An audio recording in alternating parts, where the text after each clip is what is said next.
Bob, over to you. Thank you, Philip. And thank you again for inviting me, and also our French hosts. It's very good to be here, and we appreciate the work that's gone into setting up the meeting. This is a very rapidly released picture overnight from the press agency of the headquarters out at Le Bourget.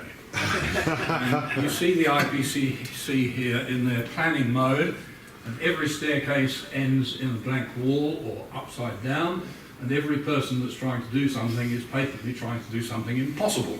So Martin Escher is the artist, of course, the Dutch artist, and it's a very nice thing to start with.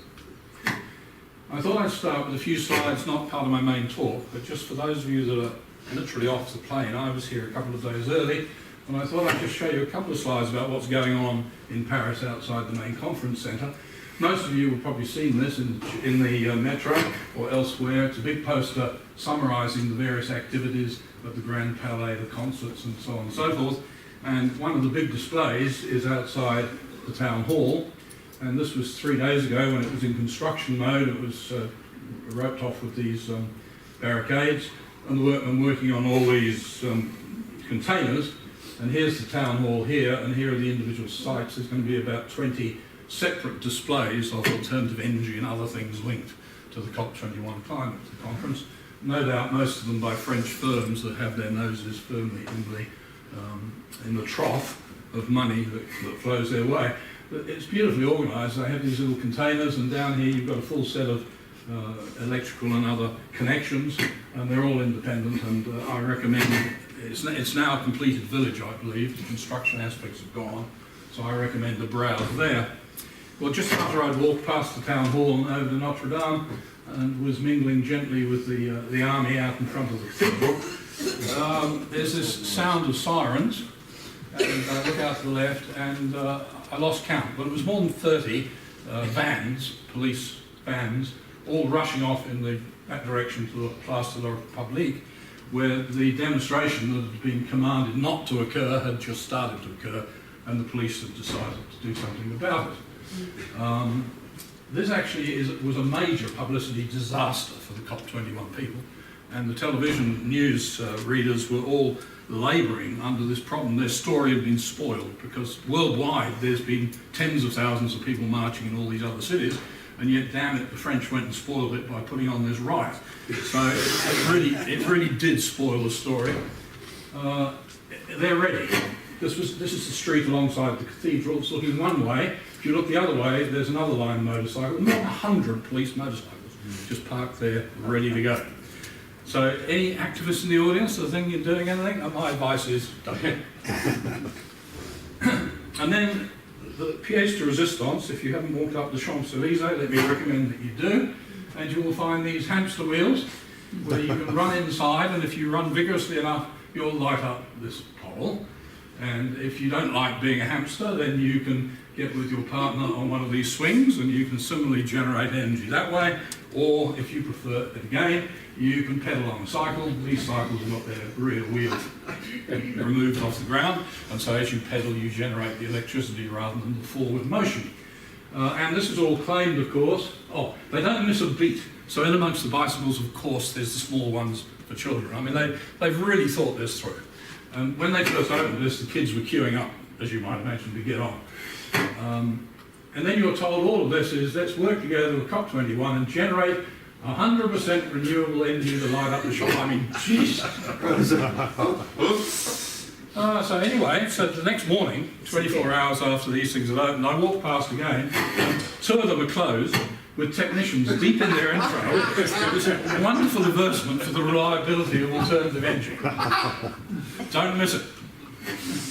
Okay, and finally, you've all seen this in your hotel rooms or your homes. There's just saturation television coverage. Dangerous warming, ice melting, sea level rise, drying atolls, increase in droughts, floods and storms, fewer polar bears, and today's story is inferior coffee, of course. Every day there's a new one on the end of this list, which all the channels run together. And we have the slightly, so this was a sea level one on BBC, this was melting glaciers. This is our friend Christine Figueres of the United Nations, who's pushing this whole thing as a socialist agenda, not a science one. And finally, the rather sad sight of of David Attenborough, who has had a magnificent career, and it's just so tragic that at this stage in his professional life he's got caught up with this nonsense. Anyway, so that was my initial reaction to Paris in the first day or so. Now, one of the things academics are skilled at is when they're touring places, finding things to do which are related to their profession, and therefore they can claim the expenses of why they needed to go to Paris. So in my case, it's the fact that if you look at the Eiffel Tower and you take a typical lapse rate up through the atmosphere of cooling, then the observation platform at the top is 300 metres high, and that's 1.8 degrees cooler than at ground level. So theoretically, you should see all these tourists coming down the Eiffel Tower and getting off at the bottom and throwing off their overcoats and all. Have you ever seen that? And the point is that this is the full amount of warming they're trying to avert, 2 degrees, and it's more than twice the total warming in the 20th century. And what is lacking from this entire public debate is context of this type. So the Eiffel Tower was a good one. I happened to be Notre Dame, as you know, the day before. And if you want to do it there, the front piers are 70 metres high, so that's 0.42 cooler. And just peeking through there is the little spire in the middle. That's 90 metres high, that's 0.54. So, well, I've had good reason going to Paris. I needed these sides for teaching purposes. Of course, my expenses are deductible. Okay, and I'm now moving into the real talk. I want to talk a little bit about the role of hypothesis testing in science. A lot of the problem with the public debate, insofar as it is a debate at all, is lack of context and lack of scientific clarity as to what the scientists involved are trying to do. And the background to this, which you all know, is that the hypothesis implicit in all IPCC writings, but very rarely stated as such on the news media, is that dangerous global warming, not any old global warming, dangerous global warming is resulting or will result from human-related, not any old greenhouse gases, but human-related greenhouse gases. That is a specific hypothesis. In 1990, it was quite a sensible hypothesis to suggest. We've now had 20 years of research, spent more than a couple of $100 billion on research, and we know the answer to this is it's not true. That although carbon dioxide is a greenhouse gas, at the magnitudes we're dealing with, the amount of extra warming is so small it's lost in the noise of natural variability. But in 1990 that wasn't self-evident, and this is a perfectly good hypothesis to set up. So now you're a scientist, and what do? Well, if you work for the Green Team, the IPCC, you toil unceasingly to find evidence that validates this hypothesis. That's what they do, thousands of them, every day of the week, beavering away, trying to find evidence to support their hypothesis. That is anti-scientific. It's exactly the opposite of the way science operates. The null hypothesis, which is the way science operates, that we observe climate is very variable, both over weather periods of decades and also over longer periods of time with geological records. And so the currently observed changes we see in global climate, and they happen the whole time, and in the physical and biological environment, species move here and there and everywhere as the local climate changes slightly. That result from natural variability. That's a reasonable hypothesis. The Red Team, which is the non-governmental international panel in climate change that produces thick volumes which actually match the IPCC volumes, then examine all the evidence to try to invalidate that null hypothesis. And that's the way science works. Now, the IPCC reports and the NIPCC reports between them have more than 10,000 scientific references. And you want me to take it off? I think if you take your Chinese emblem off, I think it's hitting the microphone. I may be wrong. How far do I need to undress? Well, that's where we start. See if that makes I feel naked.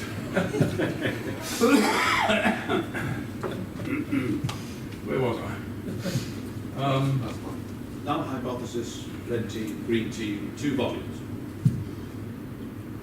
Right. And so in the IPCC and NIPCC reports together, there's more than 10,000 references published in the last 20, 30 years.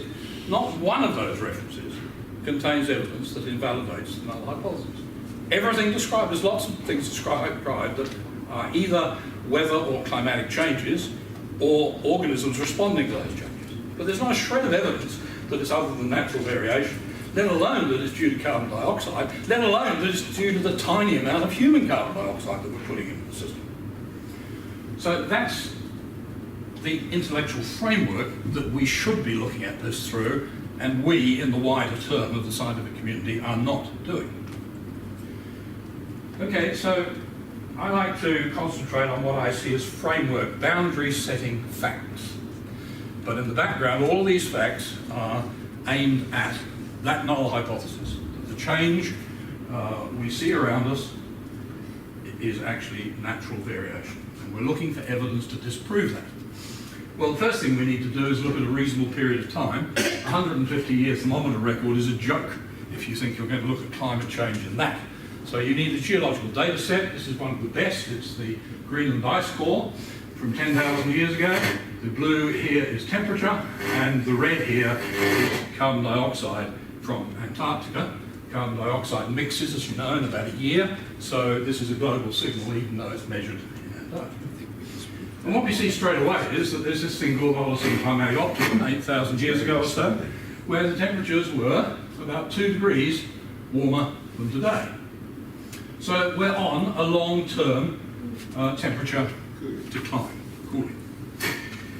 And when the newspaper reporter says to me, Bob, is global warming happening? I say, well, it depends. And of course, the reporter's eyes immediately glaze. I mean, it depends what sort of scientist are you? Well, it does depend. It depends entirely upon the length of time you choose over which you want to answer that question. And the not outrageously long geological time, but the sort of reasonable thousands of years time span to answer that question is this one, and we're cooling. But of course we're on this little spike in here, the red dots have been added from the instrumental record, and so over the short-term weather record of the Hadley temperatures, we're actually warming, or were in the 20th century for a while. Well, the interesting thing is, of course, that just as we're doing that over the long term, over the same 8,000 years, carbon dioxide increased by 20 parts per million. Hang on a moment. What hypothesis are we testing? That extra carbon dioxide is going to cause dangerous global warming. Now, I can actually sit down and I've done the job. You don't need to disprove a hypothesis 20 times, though you can disprove this one easily 20 times. You only need to disprove it once. And this is a perfectly valid data set. It's been available for 15 years, which in one slide shows the whole thing is incorrect. It's currently 400 So, sorry? on the left scale. It's currently 400 and 280, the CO2. Sure. So this is pre-industrial level here. And we've then added up in here. But that's not the point. The point is we're testing that record against that record. Yeah, I agree. Right. So, it's a myth. Oh, I should have, pointed that out. Here's modern, the end of the 20th century, about there. Here's the medieval warm period, the Roman warm period, the Noman warm period. Obviously, temperatures today are not at unusually high levels. So there's two myths that are exploded by this diagram. The modern temperatures are unusually high. This isn't my opinion. It's a simple fact of nature. Modern temperatures are not unusually high, even over a 10,000 year period, let alone if we look at a really geological, meaningful period of, say, 50 million years. And secondly, it's a myth that adding more carbon dioxide to the present concentration of 400 will cause measurable temperature rise. I'll come back to that, to the present concentration. Well, science facts too is carbon dioxide levels now through deep time, and here we are today, 0, and going back to 500 million, the CM stands for Cambrian. That's the period of time when Metazoan life exploded, and the first hard parts were developed in phyla as different as mollusks and arthropods and so on. And reconstructing ancient carbon dioxide is quite tricky. There's a number of different methods and models used, and so this is a bit of a messy graph, but it undeniably has a pattern about it. And we see the little bugs and things that lived in Cambrian seas here. Here's a selection of the fossils. This is an extinct group of sponges, but this is a little snail shell, this is a little brachiopod shell, little worm tubes, and little bivalves. So the basic physiology of these animals and the basic framework plan is the same as their modern descendants on today's seafloors. from chemistry studies, the limestones and mudstones that they live in, or lived in, we know that the temperature of the Cambrian Ocean was roughly about the same as today. It's not exactly the same, and that the chemistry was very similar to today's. It was already a strongly alkaline ocean. So there's nothing unusual whatsoever about the Cambrian Oceans when this explosion of life occurred. Yet, if we look at this decreasing trend of carbon dioxide in the atmosphere, back here in the Cambrian, we have 5, 10, 15 times as much carbon dioxide as today. Well, that can't be right, can it? Greenpeace said so. If we double carbon dioxide, the planet's going to fry. It's just nonsensical stuff. You can double it and double it again and double it again, and still it'll be well within the bounds of the physiology of most of the organisms living in the oceans today. So we had very high carbon dioxide. The actual amount is close to 5,000 parts per million back here in the Cambrian, and we've had a decline since then, and only an Australian could fit a line like that through that data. So let's be a bit more realistic. Pretend I'm a French scientist now, I'm doing it properly.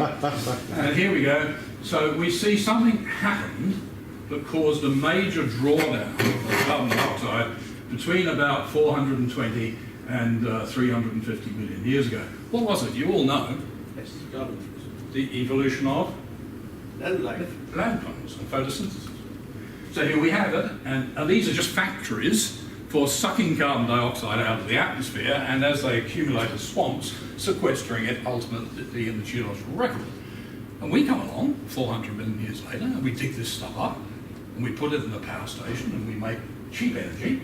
We fuel the whole of this civilization around us. The whole of the industrial civilization has leapfrogged off these cheap coal resources. And what do we do with the carbon dioxide? Well, we release it back into the atmosphere. Well, isn't that where it came from? Am I missing something? Wait, why is this a problem? That's where it came from in the first place. So all we're doing is putting it back there, and in putting it back there, of course, we are providing a major stimulus, as you'll see in a moment, to plant productivity and growth. So that little red spot, the bottom level, you can say is the 280 parts per million that was typical pre-industrial revolution of an interglacial period, 280 parts per million. The middle part might be where we are today, and we're at about 400 parts per million now. And despite Greenpeace saying we can't do it, if we double carbon dioxide to 560 parts per million, then that'll be the top of this red spot. So that red spot encompasses both recent past and the likely near future. And all those levels indicate carbon dioxide starvation with the geological past.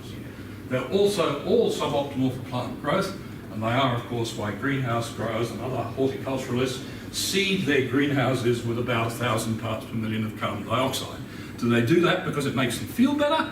No, they do it because it makes the tomatoes feel better. And not only do they grow more productively, but critically for places like Israel and Australia, arid zone agriculture, they use water more efficiently.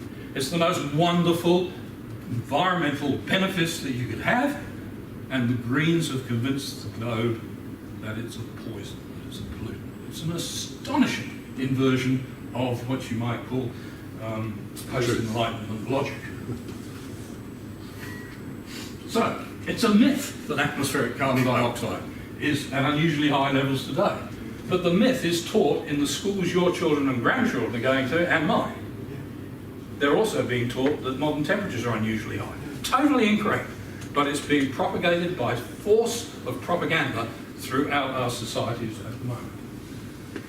Well, science facts 3, there's probably no statistically significant warming in the 20th century. Why do I say that? Well, here's one of the temperature graphs from 1880 through to 2010, and what I've put on is red spots, which represent the position every 30 years. That's the period of weather we need to collapse together to get one climate data point. So in this period of time, we've got 5 climate data points.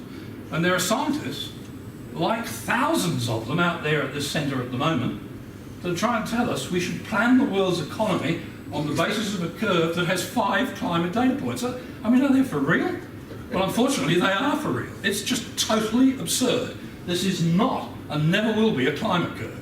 The people that work on it are not climate scientists, they're meteorologists. It's a weather history. Okay, so the ClimateGate paper scandal, most people concentrated on the content of the emails. Even more damaging was some of the other documents, particularly the annotations provided by computer programmers as to the chaotic state of the records, and in particular a report which was done by the Hadley Centre for a consultant who was funding them. Well, just move to the left, mate. A consultant group that was funding them, and they were asked to assess what were the error bounds on this curve. And they chose to answer that question by going to the Hadley records for the year 1969. That's the blue spot. So here was their attempt at an error analysis. The report is by Brian Kennedy, and in here you'll see Phil Jones, 2005. It was released as part of the ClimateGate paper. And what you see is, over most of the globe, the error is of the order of 0.5 to 1 degrees in the equator, and up here, the error is of the order of 4.5, 5 degrees.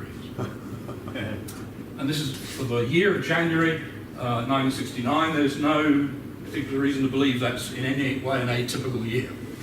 So, unfortunately, they didn't in the report release the figures, so you can't actually do the maths and work out a proper average. But it's self-evident looking at that the average error worldwide is at least plus or minus 1 degree. I mean, that's a conservative interpretation of this curve. So let's go back to our graph. Here's the 1960s. What's the problem? No, it's wonderful that the little spots compared to one. You like blue spots, do you? Oh, I'm happy for you, Nils. So let's go back to our curve, and now let's put the real error bar on it. It's a degree. Here's the scale. So from minus 0.2 to 0.8. So that's a degree's error above, and there's a degree, it goes off the curve below. And let's plot it. And what we can say is, I mean, I believe the error in here is much smaller. I certainly believe that. But that's not the point. The point is, what's the error back here? And if the error is a degree in 1969, you can't tell me it's any less than a degree back there, and it's probably more. It's a really remarkable conclusion when you look at the combined brain power, computer expertise, and money that's being spent on analysing these temperature records, that what they actually show is we cannot be certain there was any warming at all in the 20th century. Now, there might have been. There's other lines of evidence you can use. But you cannot say that the temperature measurements demonstrate that. They demonstrate no change in the 20th century. It's a myth that warming at all occurred in the 20th century, let alone dangerous warming. Okay, science facts number 4, less temperature bang for every buck. You will see this diagram is the negative logarithmic response that temperature gives to increasing carbon dioxide. And this is where, on the second or third slide, that comment about at present levels of 400 ppm comes in. Because whether carbon dioxide is a powerful greenhouse gas or not depends entirely on the concentration that's in the atmosphere at the time you want to ask that question. And if we go back to when we put the first 20 parts per million aliquot into the atmosphere, that produced 1.5 degrees of warming, and that's a very powerful greenhouse gas. The next 20 parts per million is another 0.3, so these 40 parts per million in total produces 2 degrees of warming. Really powerful greenhouse gas. But of course, as we come up here, the nature of the logarithmic curve is it rapidly tails off, and we're now sitting pre-industrial at 280 parts per million down in here, and it's not a powerful greenhouse gas at all. It's a very minor, weak greenhouse gas at those concentrations as sensitized to further increases. So here we are today, 400 parts per million. If we double it, we have to go a bit off the scale here, out to 560 parts per million. This is about the amount of warming that's yet to go for full, it's about 0.4 degrees. We've already had most of the warming because of the doubling, because of the logarithmic nature of the curve. So, doubling carbon dioxide from pre-industrial levels will cause prima facie a temperature increase of about a degree, as Chris and others explained yesterday. It's a myth. Bob, don't stand there. It's a myth that more carbon dioxide will cause dangerous or even any measurable warming. It's not a myth that it's a greenhouse gas, it is a greenhouse gas. It's a question of how powerful is the effect of incremental addition to that greenhouse gas at current concentrations. And the answer is very small effect, and to date not measurable. Try over here. Science facts number 5. This is a nice piece of work done by scientists at CSIRO in Australia, published a couple of years ago now. They use satellite measurements of chlorophyll to show the greening of the planet in the period 1982 to 2010. And they found a 14% increase in atmospheric concentration, and the satellite data showed an 11% increase in foliage after adjusting the data for precipitation. The interesting thing is that the increases take place along the boundaries of the arid desert regions of the planet. So in exactly the places where you want to encourage plant productivity is where you get maximum bang for buck in this way. It's a total myth that increasing atmospheric carbon dioxide is an environmental hazard. I mean, I just do not understand how it's been possible for us to allow our education system and our media and our politicians to be taken over by this Alice in Wonderland nonsense, because that's what it is. Well, I had this labelled initially scientific fact number 6, but it's not really a scientific fact. It's just a diagram I want to share with you that shows the scope of, it's not just crazy science they're doing, it's also crazy economics. So this was prepared by the Berkeley Temperature Group just before the Copenhagen conference. And what it showed was that if everything, what it predicted, this is computer prediction, it's the dotted lines, and it assumed that the measures they were bringing to Copenhagen were all implemented, and we know that none of them had been. So, if those measures have been implemented, and you could say if the measures they're planning here are implemented, then this is what is likely to happen. The Kyoto signatories in the developed states would be on this track. The USA, and not including USA, USA is the blue line. So that will be the impact on increasing carbon dioxide in billions of tons of the West. And this is the emerging economies, India, China and Brazil and others, and that's the total. And as you can see, it just makes not the slightest difference. We can shut down all the Western OECD countries, and it's not going to make the slightest difference in the longer term to what's going to happen. So they're no more in touch with economic reality and political reality than they are with science reality. It's a myth that cutting Western carbon dioxide emissions will make any measurable difference to future temperatures. It's a minefield up here. Okay, well, those of you that have seen the same television I've seen will agree that COP21 is climate alarmism on steroids. And we have very few tools to fight it with, but one of the most important is the NIPCC reports produced under the leadership of Joe Bast at the Heartland Institute. This was the first volume of their current matching set for AR5 of the IPCC. And this was the physical science volume, and after it had been reviewed, the best and most comprehensive source of alternative scientific views are Heartland Institute's NIPCC. Any speaker, any authority, any journalist or bureaucrat asserting the catastrophic danger of man-caused global warming needs to be asked for their response to this report. If they have none, then they are not qualified to address this subject. Have you heard anybody mention the NIPCC recently? Have you heard all the politicians turning up to the La Bourget Centre, tucked under their arm? It is invisible as far as the public are concerned and the media are concerned. And it's the same tactic that the scientists advising the IPCC use in other ways, which is if they're criticised by peer group but independent scientists, they don't answer the criticism, they just ignore it. And it's exactly the same with the NIPCC reports. They can't answer the reports, so they just ignore them. And because they hold all the high ground, they get away with it. Well, the second volume of this was biological impacts. This one was physical science. And these are both published, and they're very comprehensive, and I would say well-balanced appraisals of the situation. And the third one is in preparation at the moment, and it's the benefits and costs of fossil fuels. The case for the huge benefit of fossil fuel technology as a means of improving mankind's lot continues to be led by a single small-sized American think tank. It's amazing. And the Heartland Institute is truly an astonishing group of people. And they'll be here today, they're arriving, and they'll be running some press releases and a meeting on Monday. What are you talking about? The Heartland Institute. And they're based in Chicago, small think tank from Chicago. This is really important. In contrast, hydrocarbon industry leaders have signally failed to combat the dishonest demonisation of their industry undertaken by eco-evangelists over the last 25 years.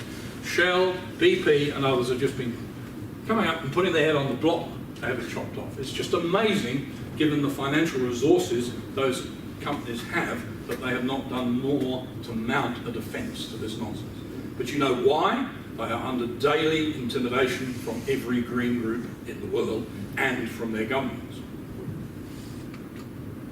Well, the first chapter of this, which this volume is likely to be available in about March next year, and the first chapter of it summarises the first two volumes on physical and biological science, and it particularly pays attention to the consensus argument and to the nonsensical 97% of scientists believe argument, and other matters of scientific technique.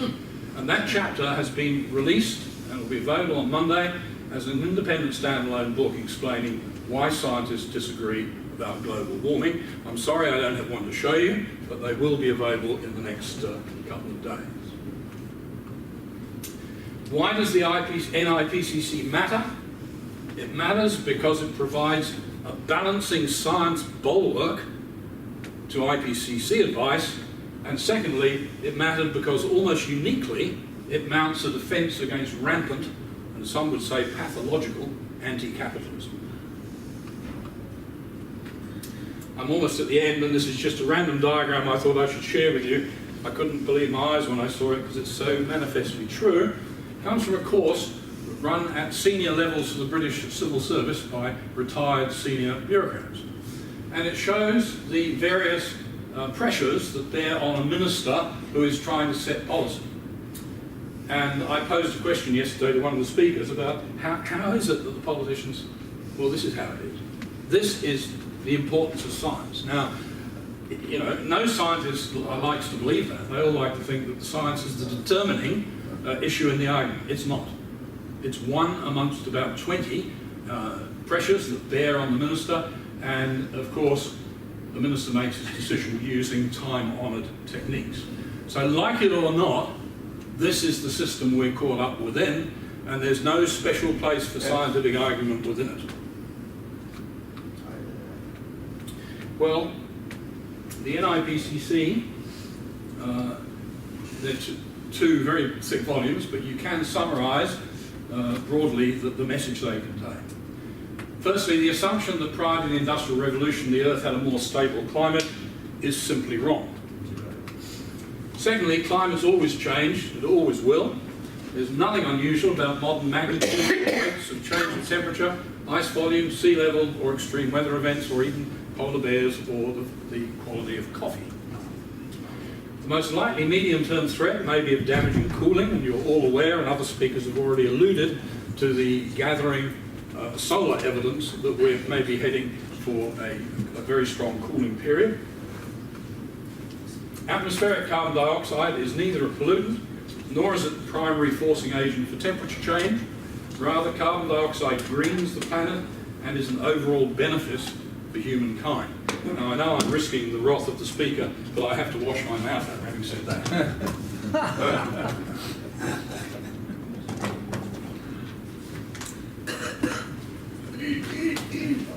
Attempting to stop climate change is an expensive act of futility. It is literally insanity. Insanity meaning out of the rational mind. The only sensible thing to do about climate change is to adapt to it, both the benign warmings and the more dangerous cooling. Earthquakes, volcanic eruptions. Have you ever heard politicians say they're going to stop an earthquake? Stop a volcanic eruption? Well, only a French politician can say that. I've never heard any other politicians say that. And yet they say they're going to stop climate change. I mean, it's just banal. It's just words fail. So thank you very much. One last thought in finishing. The framework arguments, the 5 framework factual arguments I've used, were all taught in elementary geoscience university courses around the world in the early 1990s. There is nothing that's come out of the last 20 years of research and hundreds of billions of dollars that has provided a single framework argument that bears on this issue.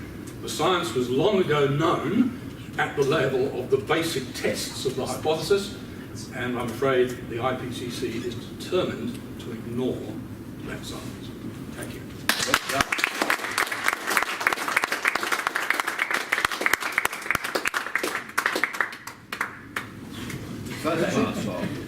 Well, it's the first time I've ever had to give a lecture in a minefield. It's quite a...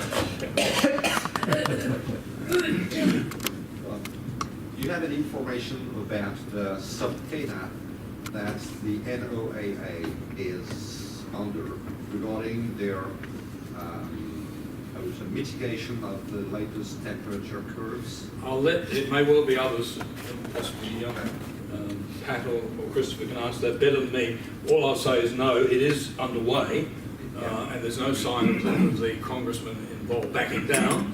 And prima facie, it looks as though NOAA have been caught with their fingers in the till red-handed. But that's what the congressional determination needs to find out. Does anybody else want to comment on that? Very briefly, yes, I met Lamar Smith, who is the chairman of the Science, Space and Technology Committee in Washington, D.C. A couple of months ago. And he and his chief of staff, whom I also met, are very determined to try and see this through.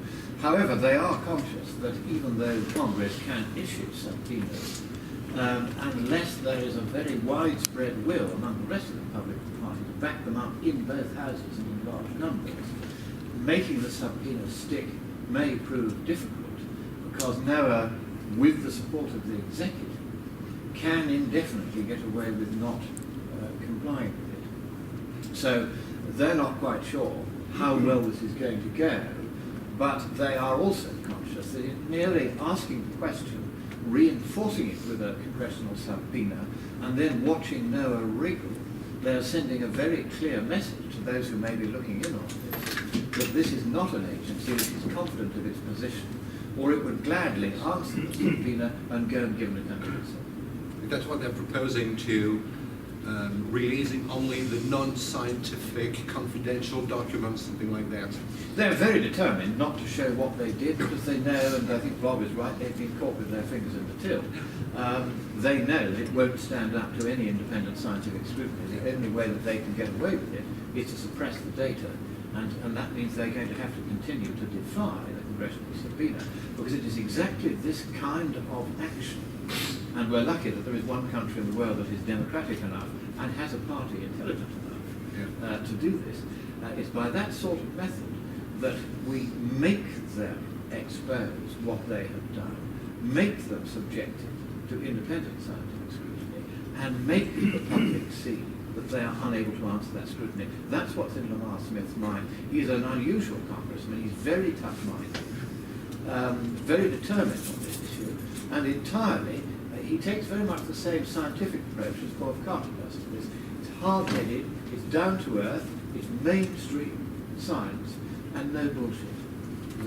He also claims to have whistleblowers in NOAA, and so In where, sorry? In the within NOAA. Okay. So he says he has inside information that they went about this too quickly. That there were people saying you shouldn't be doing that inside NOAA, but they did it anyway. And so there's another shoe to drop here at some point, maybe, even if they don't get the emails. Yep.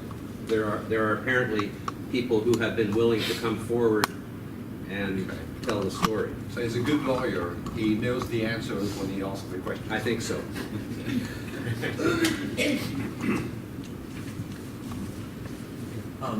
I have a question about oil groups.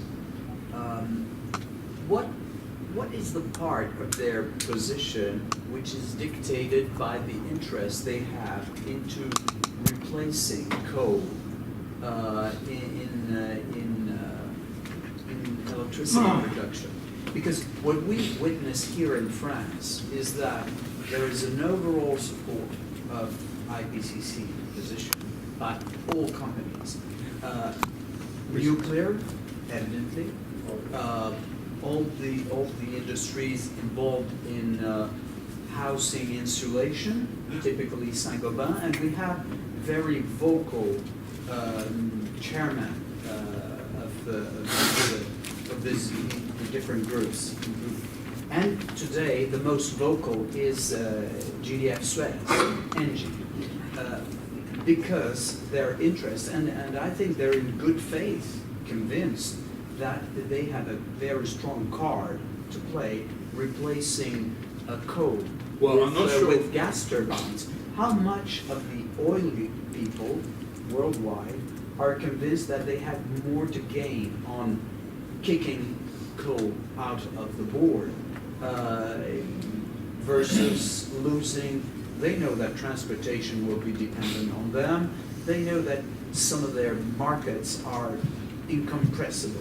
And if they can gain over coal, can that be a reason? I'm not sure about your good faith remark. But other than that, I get the question, I understand it, and the companies that you list, I would guarantee have about 80% of the little displays in front of the town hall. Yes. And it's not just France, that syndrome is in all Western countries.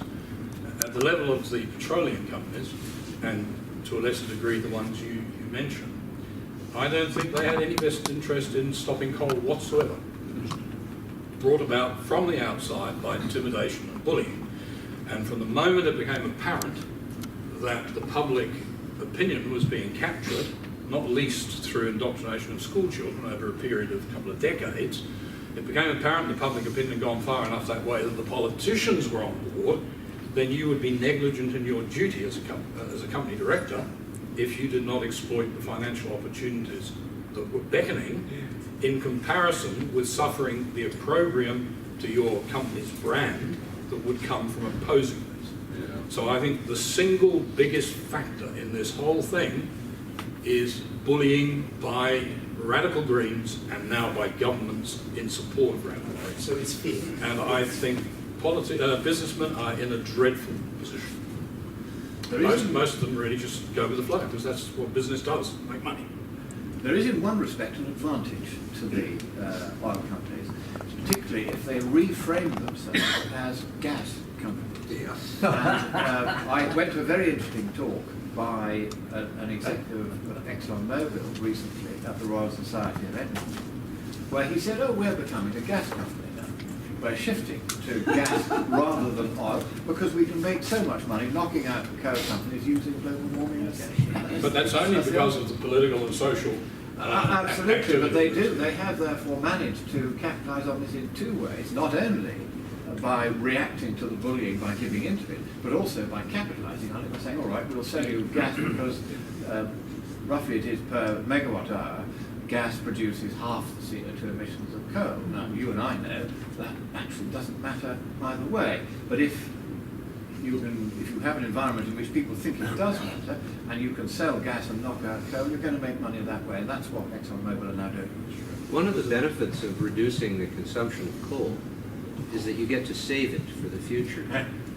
And it can be turned into liquid fuel, like South Africa does, so when the oil runs out for transportation fuel, we won't have to switch to natural gas. We could continue using that to make electricity.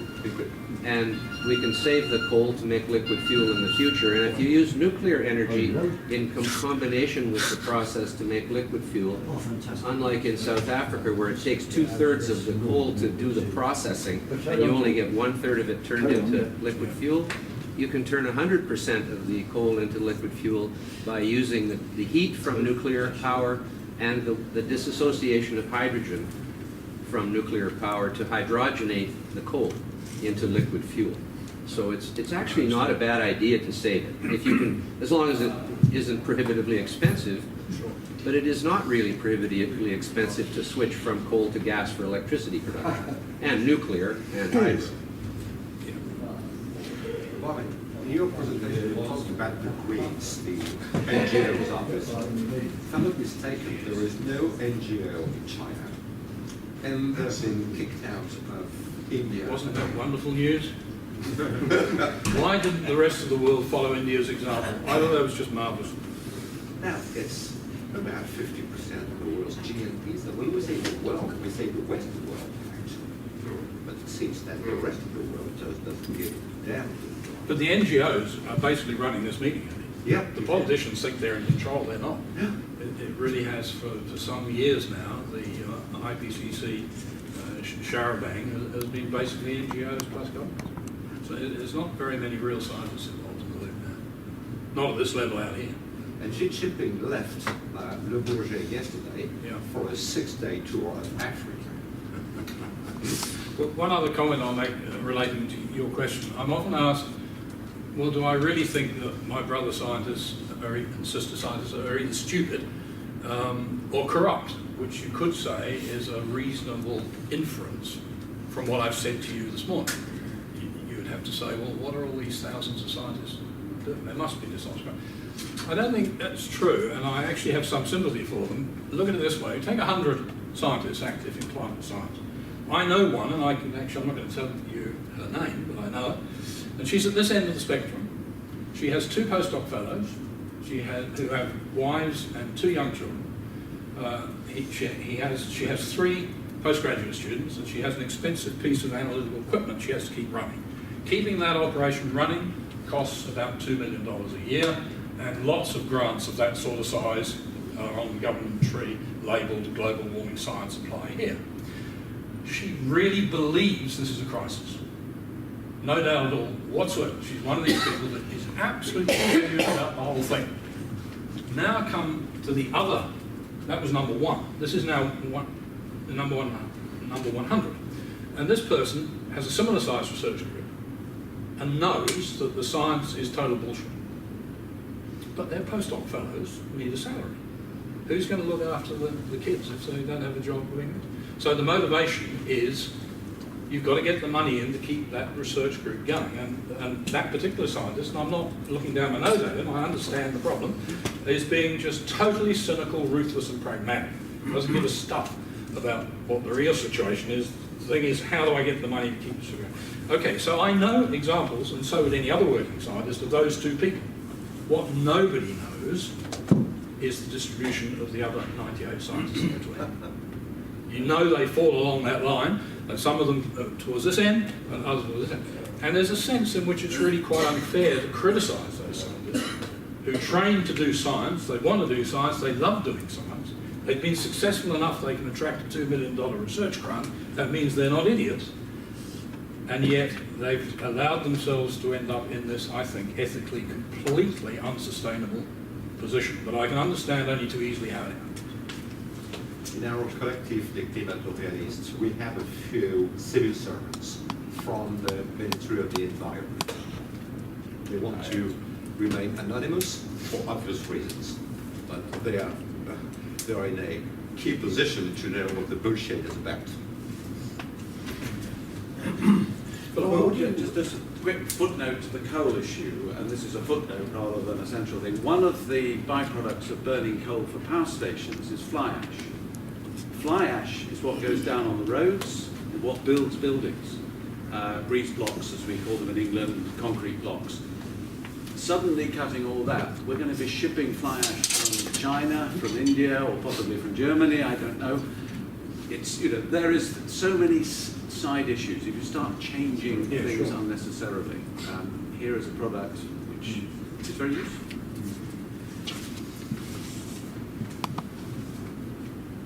I won.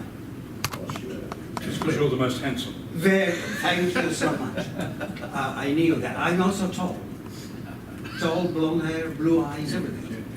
So I tell you very practical things on CO2, probably illuminated me. About 6 years ago in Sardinia, coal deposit. The European Union had a sort of a meeting with several representatives, and they were listening to mining engineers, geologists, architects, chemists, something, how to get CO2 from the provisional storage into stocking the damn gas into the porous of the coal. Yes, sequestration. And that sequestration, yes. with boreholes and forcing and this. And the coal had also impermeable layers on top so that the CO2 will never escape. And then they were talking how you can sell CO2 from a negative to the positive according to the performance of the plants. And I thought, well, this is real or something, or is a fantasy? And then they asked, is anybody want to ask question? I said yesterday I am the fastest hand in the West. So I said, yes. So suppose that tomorrow we know that it is cold. Leave it to me, kids. We get the bloody CO2 sequestered and we put it back in the atmosphere. So if it is cold, we take it out. If it is hot, we put it down. So we have a perennial work. So Shakespeare was right, and I tell you why. The British and the Italian president there, they laughed at the same moment and with the same intensity. The Belgian and the Dutch were undecisive.